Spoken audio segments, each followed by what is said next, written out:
نحمده ونصلي على رسوله الكريم اما بعد فاعوذ بالله من الشيطان الرجيم بسم الله الرحمن الرحيم رب اشرح لي صدري ويسر لي امري واحلل عقدة من لساني يفقهوا قولي السلام علیکم ورحمۃ اللہ وبرکاتہ۔ صراط مستقیم میں آپ سب کو خوش آمدید۔ پچھلے سبق میں ہم نے سورہ الاسراء کا آغاز کر لیا تھا۔ ہم نے اس کی 1 سے لے کر 5 آیات کا جائزہ لیا تھا۔ اللہ تعالیٰ فرماتے ہیں، پاک ہے وہ ذات جس نے ایک رات اپنے بندے کو مسجد الحرام سے لے کر مسجد الاقصیٰ تک سیر کروائی، جس کے ماحول کو ہم نے برکت دے رکھی ہے، اور اس سے غرض یہ تھی کہ ہم اپنے بندے کو اپنی بعض نشانیاں دکھائیں۔ بلا شبہ وہ سننے والا اور جاننے والا ہے۔ اللہ تعالیٰ فرماتے ہیں کہ ہم نے موسیٰ کو کتاب دی اور بنی اسرائیل کی ہدایت کا ذریعہ بنایا، اور اس میں انہیں حکم دیا کہ میرے سوا کسی کو کارساز نہ بنانا۔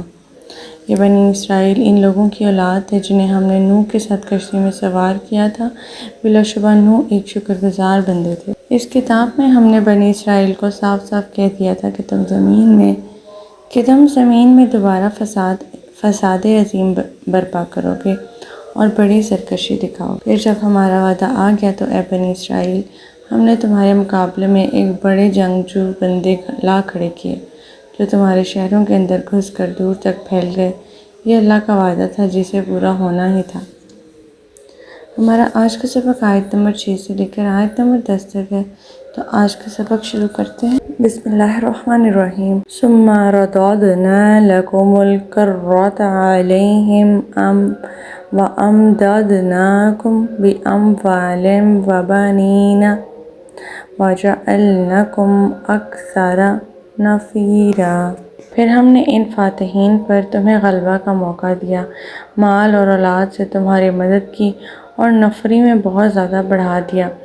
اللہ تعالیٰ فرماتے ہیں کہ یعنی کہ جب تم نے اچھے کام کیے تو ہم نے تمہیں غلبہ بھی دے دیا اور مال و دولت میں برکت بھی عطا کر دی۔ یہ بات ہو رہی ہے بنی اسرائیل سے، اور تم بگڑے ہوئے اور سرکشی جب تم نے اختیار کی تو ہم نے تمہیں اس کی سزا دے دی، اور یہی اللہ کا دستور ہے۔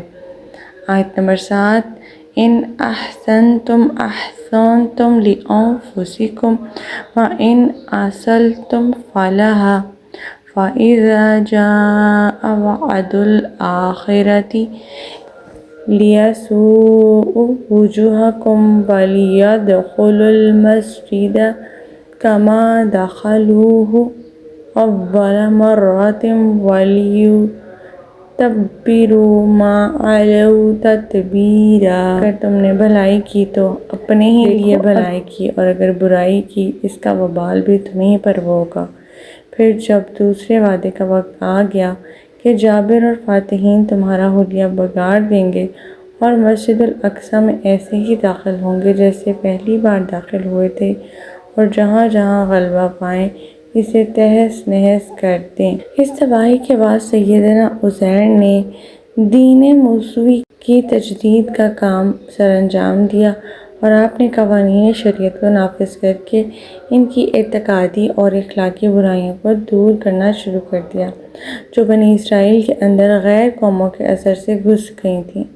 بنی اسرائیل سے ازسرنو اللہ کی پابندگی اور اس کے احکام کی پابندی کا پختہ عہد لیا، تو رات کو ازسرنو اپنی ذہنی یادداشت کے مطابق مرتب کر کے شائع کیا، اور یہودیوں کی دینی تعلیم کا بھی انتظام کر دیا۔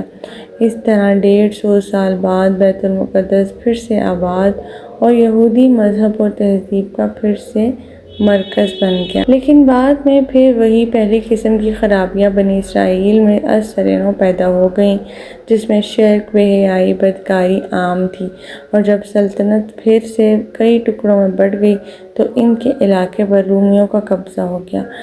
آیت نمبر 8۔ عَسَىٰ رَبُّکُمْ أَن یَرْحَمَکُمْ وَإِنْ عُدْتُمْ عُدْنَا وَجَعَلْنَا جَہَنَّمَ لِلْکَافِرِینَ حَصِیرًا۔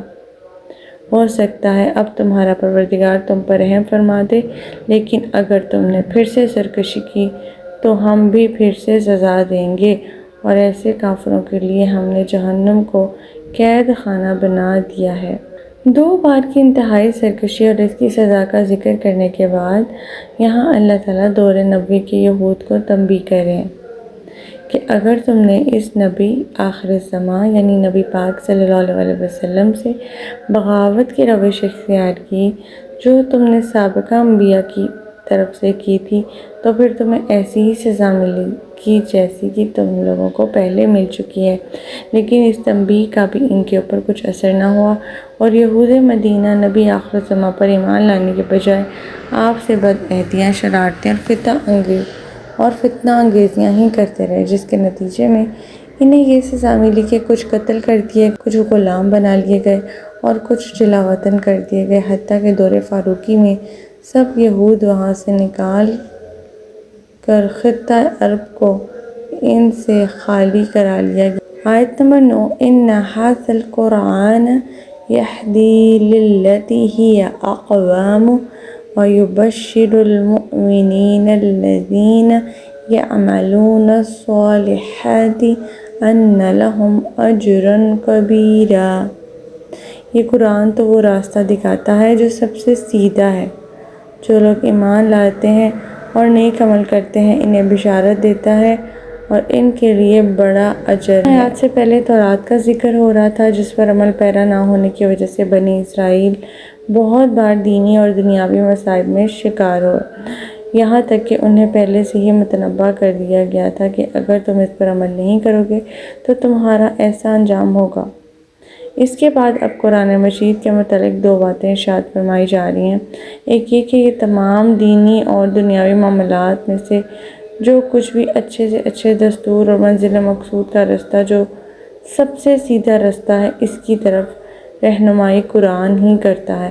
قرآن نے انسان کی ہدایت پر اس کی سعادت سے متعلق کوئی بات نہیں چھوڑی۔ دوسرا یہ کہ اچھے اور برے کاموں کے انجام سے بھی پوری طرح ہمیں آگاہ کرتا ہے تفصیل کے ساتھ، جس کا ظہور عالم آخرت میں ہوگا، جبکہ تورات میں آخرت سے متعلق بہت کم تفصیلات دی گئی ہیں۔ آیت نمبر 10 وَأَنَّ الَّذِينَ لَا يُؤْمِنُونَ بِالْآخِرَةِ أَعْتَدْنَا لَهُمْ عَذَابًا أَلِيمًا۔ جو لوگ آخرت پر ایمان نہیں لاتے ان کے لیے ہم نے دردناک عذاب تیار کر رکھا ہے۔ تو ہمارا آج کا سبق یہیں تک تھا۔ اللہ تعالیٰ سے دعا ہے کہ اللہ تعالیٰ قرآن پاک کے احکامات بھی ہمیں عمل پیرا ہونے کی توفیق عطا فرمائے۔ اللہ پاک ہمیں ہدایت دے جس کے بعد گمراہی نہ ہو۔ ربنا لا تزغ قلوبنا بعد إذ هديتنا وهب لنا من لدنك رحمة إنك أنت الوهاب۔ سبحانك اللهم وبحمدك أشهد أن لا إله إلا أنت أستغفرك وأتوب إليك۔ السلام علیکم ورحمۃ اللہ وبرکاتہ۔